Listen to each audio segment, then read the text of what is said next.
14ویں صدی میں ایک گھٹمل پیدا ہوگا، 14ویں صدی میں ایک مرتد پیدا ہوگا، 14ویں صدی میں ایک دن کا کارا پیدا ہوگا جو یہ کہے گا جبریل بھول گیا، جبریل بھول گیا، اس نے قرآن تو علی پہ نازل کرنا تھا، چلا گیا محمد مصطفیٰ پہ۔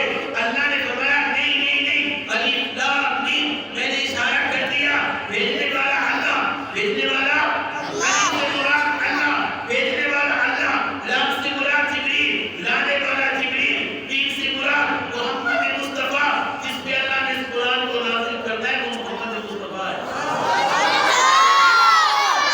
اشارہ کر دیا، ان 3 حرفوں میں اشارہ کر کے بتا دیا، جبریل بھولا نہیں، الف سے اللہ، اللہ بھیج رہا ہے، لام سے جبریل، جبریل لا رہا ہے، میم سے محمد مصطفیٰ، جس ہستی پہ، جس ذات پہ یہ قرآن اترنا ہے وہ کوئی اور نہیں، محمد مصطفیٰ ہے۔ اور سوال پیدا ہو گیا، بات سمجھ آ رہی ہے نا؟ آ رہی ہے اینڈ والو، بات سمجھ آ رہی ہے؟ ایک اور سوال پیدا ہو گیا، 2 جملے، ذالک الکتاب لا ریب فیہ، یا اللہ تو نے کہا ذالک الکتاب، ذالک القرآن کیوں نہیں کہا؟ ذالک الکلام کیوں نہیں کہا؟ یہاں پہ ایک بات سمجھنا، قرآن مجید کے اور بھی نام، کلام اللہ، کتاب اللہ، قرآن، یہ قرآن مجید کے نام۔ کلام کسے کہتے ہیں، قرآن کسے کہتے ہیں، کتاب کسے کہتے ہیں، اس کو سمجھنا کریں۔ بات توجہ میری طرف کرو، کلام کسے کہتے ہیں؟ کلام کہتے ہیں اللہ کی بولی کو، میں بول رہا ہوں میری ایک بولی ہے، میں بول رہا ہوں آپ بولیں گے آپ کی ایک بولی ہے، یہ آپ کا کلام ہے، جو آپ بولیں گے وہ آپ کا کلام ہے۔ قرآن مجید اللہ کا کلام ہے، کس کا کلام ہے؟ اللہ کا کلام ہے، اللہ کی بولی ہے، اللہ کی بات ہے۔ یسمعون کلام اللہ، قرآن مجید میں اللہ نے خود فرمایا یسمعون کلام اللہ، اللہ کے کلام کو سنا کرو، یسمعون کلام اللہ، اللہ کی بولی، اللہ کی بات، اللہ کی زبان سے نکلے ہوئے جملے، اس کو کہتے ہیں کلام۔ حضرت علی رضی اللہ تعالیٰ عنہ کا فرمان ہے، حضرت علی فرماتے جب میرا دل چاہتا ہے نا، جب میرا دل چاہتا ہے، جب میرا دل چاہتا ہے اللہ میرے سے باتیں کرے، جب میرا دل چاہتا ہے اللہ میرے سے باتیں کرے، اللہ میرے سے باتیں کرے، اللہ میرے ساتھ کلام کرے، اللہ میرے ساتھ گفتگو کرے، تب قرآن پڑھنا شروع ہو جاتا ہے۔ جب میرا دل چاہتا ہے میں اللہ سے باتیں کروں، جب میرا دل چاہتا ہے میں اللہ سے باتیں کروں، جب میرا دل چاہتا ہے میں اللہ سے باتیں کروں، میں نماز پڑھنا شروع ہو جاتا ہوں۔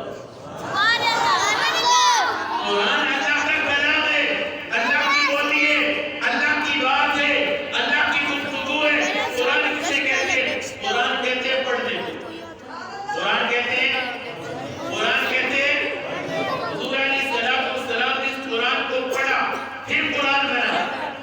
آپ نے پڑھا، جب جبریل امین یہ قرآن مجید لے کر آئے، قرآن مجید نازل ہوا، حضور علیہ السلام جلدی جلدی پڑھتے تھے، جلدی جلدی تاکہ انتجاب ہو جائے، بھولے نہیں، اور جا کے میں صحابہ کو سنا دوں۔ اللہ نے فوراً فرمایا لا تحرک به لسانک لتعجل به ان علینا جمعہ وقرآنہ، اے نبی جی زبان کو حرکت نہ دیجیے۔ آپ نے پڑھا، اس کلام کو پڑھا، آپ نے پڑھ کے اس کو بنا دیا قرآن۔ ریڈنگ کرنا، ریڈنگ پڑھنا، ریڈنگ، حضور علیہ السلام نے پڑھا، ریڈنگ کی، اس کلام کی ریڈنگ کی، تو یہ قرآن بن گیا۔ یہ کیا بن گیا؟ قرآن۔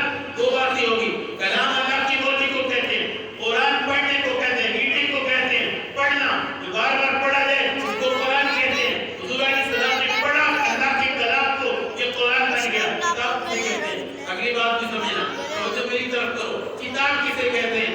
کتاب کہتے ہیں رائٹنگ، لکھنا، رائٹنگ، لکھنا، لکھنے کو کتاب کہتے ہیں، لکھنا۔ کتاب کیسے بنی؟ کیا میں سوال جو میرا تھا وہ یہ تھا، ذالک الکتاب، اللہ بھی اس کو ذالک الکتاب کیوں کہا؟ ذالک الکلام کہہ دیتے، ذالک القرآن کہہ دیتے، ذالک الکتاب کیوں کہا؟ اللہ تعالیٰ نے فرمایا اگر ذالک الکلام کہتا تو میرے کلام میں تو کسی پوچھا بھی نہیں تھا۔ اللہ کے کلام میں کسی کو شک ہو سکتا ہے؟ بولو ہو سکتا ہے؟ اللہ کی بولی کو کون سیٹ کر سکتا ہے؟ کوئی نہیں کرتا.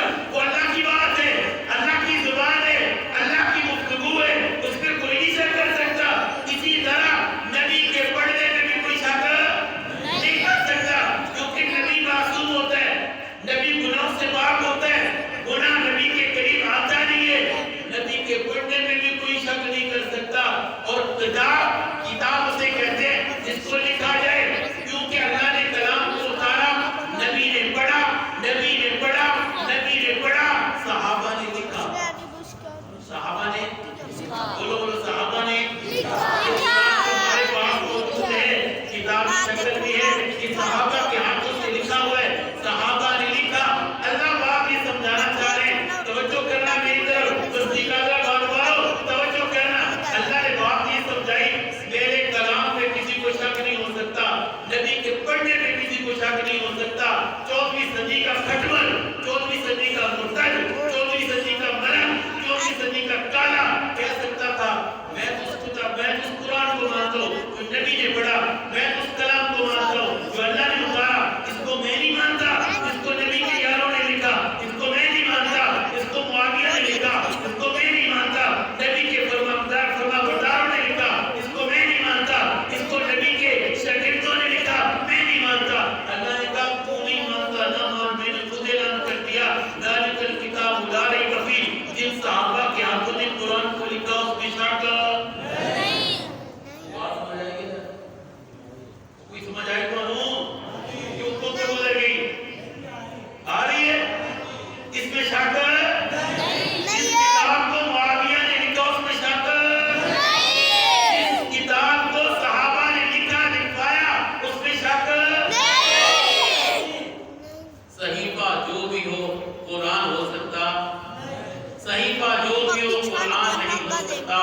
منافق کو کبھی احساس ایمان نہیں ہو سکتا. جو بغض رکھے اصحاب رسول سے جتنا چاہے وہ صاحب ایمان نہیں ہو سکتا, صاحب ایمان نہیں ہو سکتا. اس لیے فرمایا ذالک الکتاب لا ریب فیہ, اس کتاب میں شک نہیں. دوسرا جملہ ہدی للمتقین, یہ کتاب جو اللہ سے ڈرنے والے ہیں متقی لوگ, ان کے لیے ہدایت ہے. ان کے لیے کیا ہے؟ گویا کہ قرآن ہدایت کا سمندر ہے, ہدایت کا سمندر ہے. لیکن ہدایت اسے ملے گی پہلے جو متقی بنے گا, جو کتاب کو مانے گا, جو یہ کہے گا میری کتاب تو مار دے, میری کتاب تو فلاں امام لائے گا, میری کتاب کے 40 پارے تھے 10 بکری کھا گئی. اللہ نے فرمایا نہیں, ہدی للمتقین, جو اس کتاب کو مانے گا, اس کتاب کے اندر شک نہیں کرے گا, عیب نہیں کرے گا, کتاب کے اوپر ایمان لائے گا, اس کو یہ کتاب ہدایت دے گی, اس کو یہ کتاب ہدایت. یہ قرآن معجزہ ہے. قرآن کیا ہے؟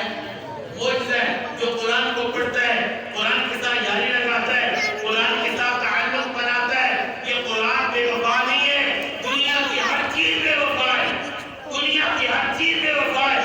مال بے وفا, اولاد بے وفا, دولت بے وفا, زمین بے وفا, دکان بے وفا, قرآن بے وفا نہیں. قرآن بے وفا نہیں ہے. خدا کی قسم قرآن بے وفا نہیں ہے. قرآن کے ساتھ یاری لگاؤ, دوستی لگاؤ, یہ نہیں ہے کہ ہماری دوستی صرف روزے تک, روزے کے دوستی, یہ دوستی نہیں ہوتی. دوستی تو اس کا نام ہے. تو مشکل گھڑی میں بھی دوست ساتھ کھڑا ہو, تو مشکل گھڑی میں بھی دوست ساتھ کھڑا ہو, یہ نہیں ہے اچھے دن آئے تو دوست ساتھ, اچھے دن گئے تو دوست بھی غیر. ہماری دوستی کا حال یہ ہے. رمضان شریف آیا, بڑے سپارے بڑے رکوع پڑے, قرآن مجید 3 دن ختم کر لیے. رمضان شریف گیا, قرآن بند, اگلے روزے تک کھولے ہی کوئی نہیں. یہ یاری میں نہ بولو, یہ یاری ہے؟ یاری نہیں ہے. قرآن کے ساتھ جاری لگاؤ.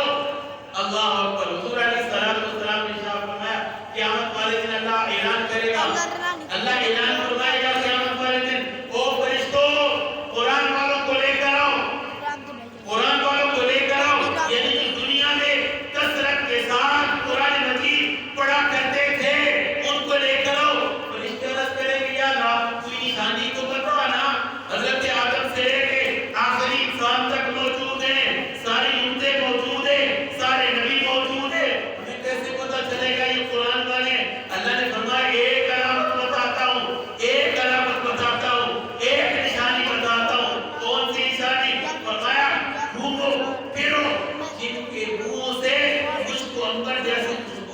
ہوگی سمجھ لینا قرآن والے ان کو لے آنا اور عرش کے سائے میں جو ممبر لگے ہوئے نا ان پہ بٹھانا. بڑا مقام ہے قرآن کی تیاری لگانے کا. پھر بھائیوں ہماری یاری تو رمضان میں پوری نہیں ہوتی. اور مشکل سے 50 آدمی ہوں گے جنہوں نے رمضان میں قرآن ختم کیا ہوگا. باقی بیٹھے ہوں گے انہوں نے پورا نہیں کر سکے. کسی نے 20 پڑھے, کسی نے 25 پڑھے. ان کے بعد ٹائم ہو گئے یا نفس نے پڑھنے نہیں کیا ہوگا. میرے بھائیوں قرآن کی تیاری لگاؤ, اس کے ساتھ وفا کرو. یہ قرآن قبر میں بھی ساتھ نہیں چھوڑے گا, قبر میں بھی ساتھ نہیں چھوڑے گا. ہم مر جاتے ہیں, اولاد پیچھے رہ